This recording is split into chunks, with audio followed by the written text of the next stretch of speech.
This is Chris with Kelley's Detail again. I don't really know why I throw my business plug in there, but why not if I'm going to make these YouTube videos, right?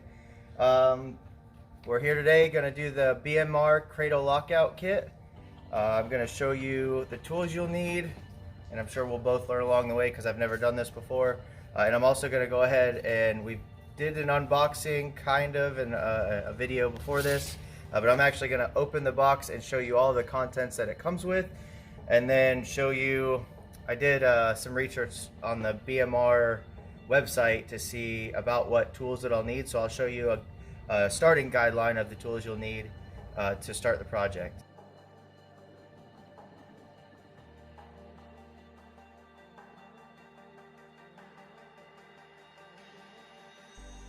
It comes with 8 pieces. It looks like they're identical for each side.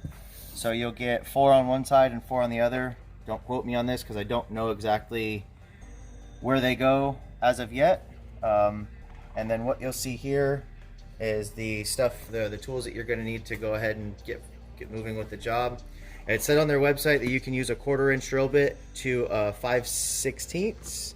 Yep, right here. So I went to Harbor Freight. I bought this kit, I bought this pack, and then just in case I wanted to get a 5/16 and I couldn't find one that was by itself, so I went ahead and bought the kit.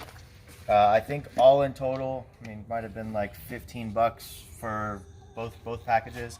I also did get a white tire marker.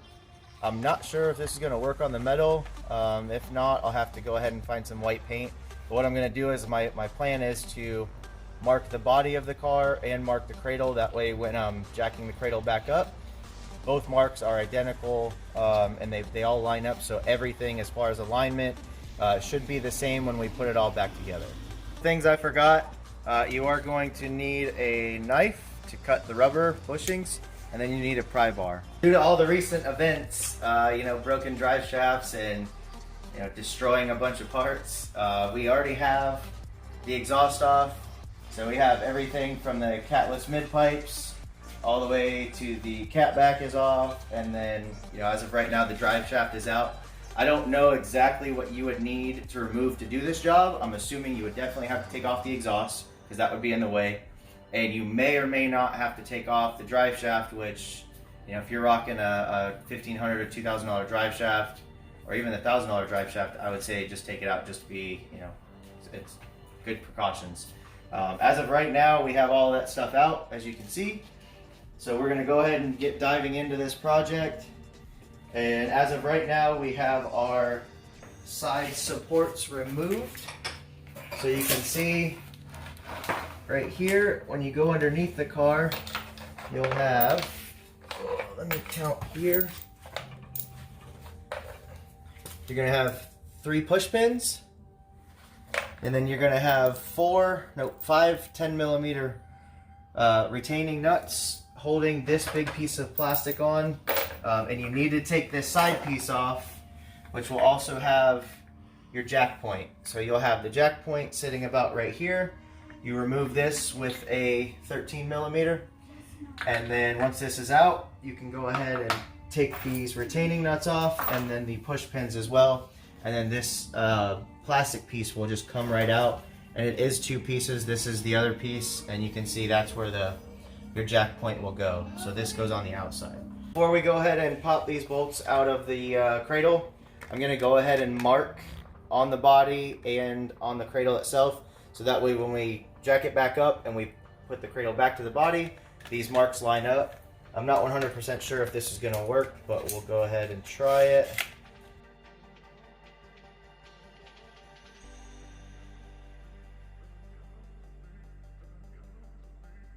I've marked it here and then a couple other places on the front.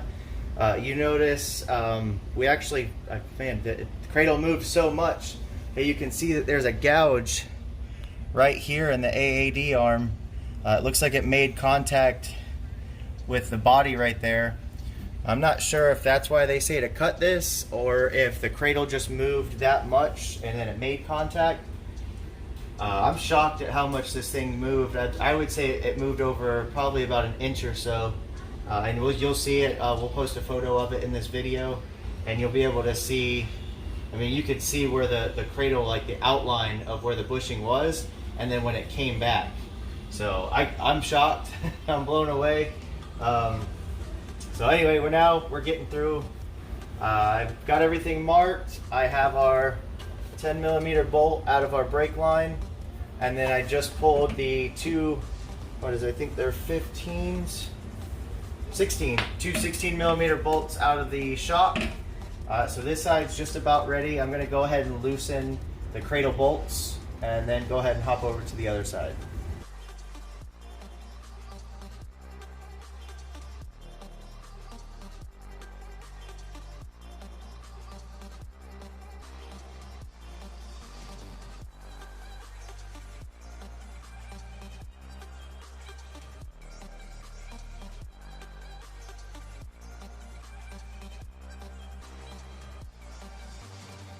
Once I got both sides of the cradle bolts loosened, I'm going to start on one side and then completely remove them.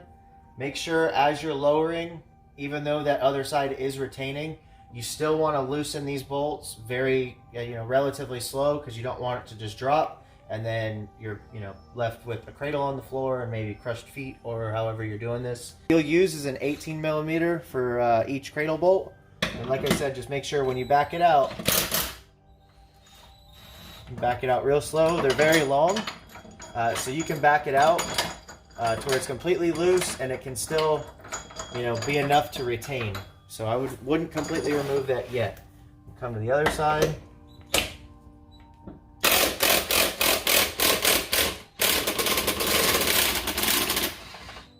All right, now we're completely out.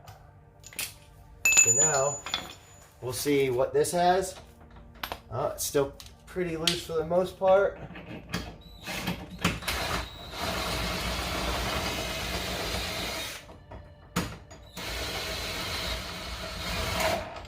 And we're out.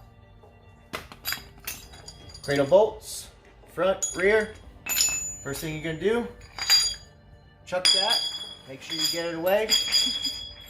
Keep your long bolt for the back end. You know me. So here we have our 5/16 drill bit, where you're going to want to drill. And I didn't remove this here because I didn't really want to. There's a metal flange. Can you get up under there? There you go. That's what we'll see. You'll see this flange right here. We're going to start drilling right there. And what you want to do is drill pretty much just half of this. And once that cracks, you get a pry bar and you pry this down.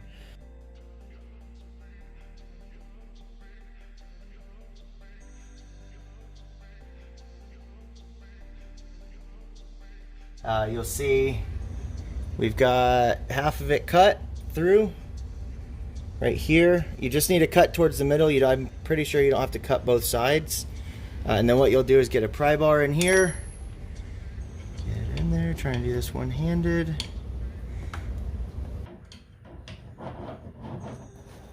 You can see we only drilled one side. So you only have to go through 1/2. See, there's a metal piece right here. That's actually what retains this bracket. So this pretty much squeezes. You can see where I drilled it through there. So this clamp just squeezes over that piece of metal. Once you've removed that, you're gonna go ahead and cut this rubber with a razor knife.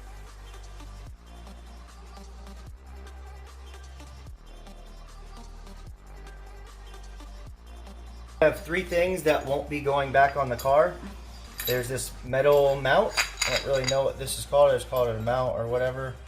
That won't be going back on the car. You'll cut this rubber off of the front. And then this limiter plate is obviously destroyed, so we won't be putting that back on.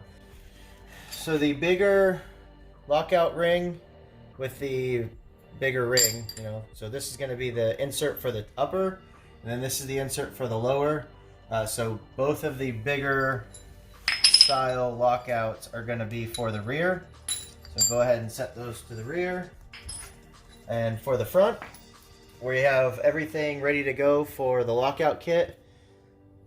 So you can feel that there's going to be a flat side and then a more curved side. I think that we'd put the rounded side inside of the lockout, you know, on the top, and then you'll take this as self-explanatory. This just, you put your front bolt through it and then go ahead and insert that. So they say that you can lube this upper. For me, I'm not lubing it. If I had trouble putting it in,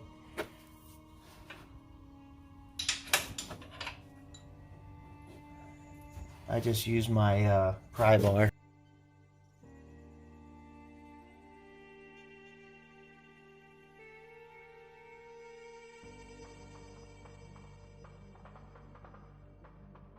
When you're installing the rear cradle mount, you won't need to do anything special. There's nothing you're removing other than that factory insert that's in the bottom.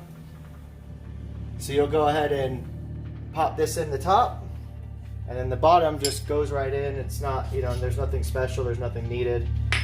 So we'll go ahead and install this. Goes right to the upper portion. And this one's really easy. You don't need a pry bar or anything to insert it. Just kind of slides right in really easily. Then you take your long bolt and then go from the bottom. And if you need to align it, you just slide it back. Yep, and I got mine started, so what I'll do is I'll go ahead and take the jack, I'll jack it up, and then go ahead and start tightening everything down.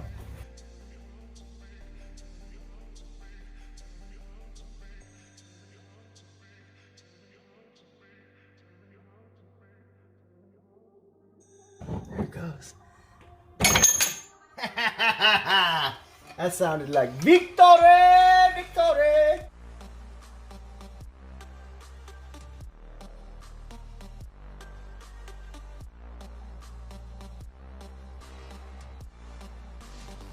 At this point, we have both sides finished.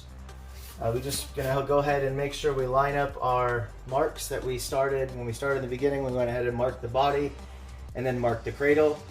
Now that we're finished doing the actual cradle lockout, we're gonna go ahead and tighten the shock. Gonna go ahead and put our brake line back on. You know, the bolt, the retaining bolt that holds the brake line in place.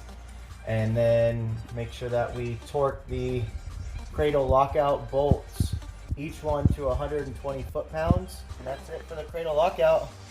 I would say all in all, even though I took the video, or my wife took the video, it probably took us, I would say about an hour, maybe 2 hours tops to get this done. It was surprisingly easy.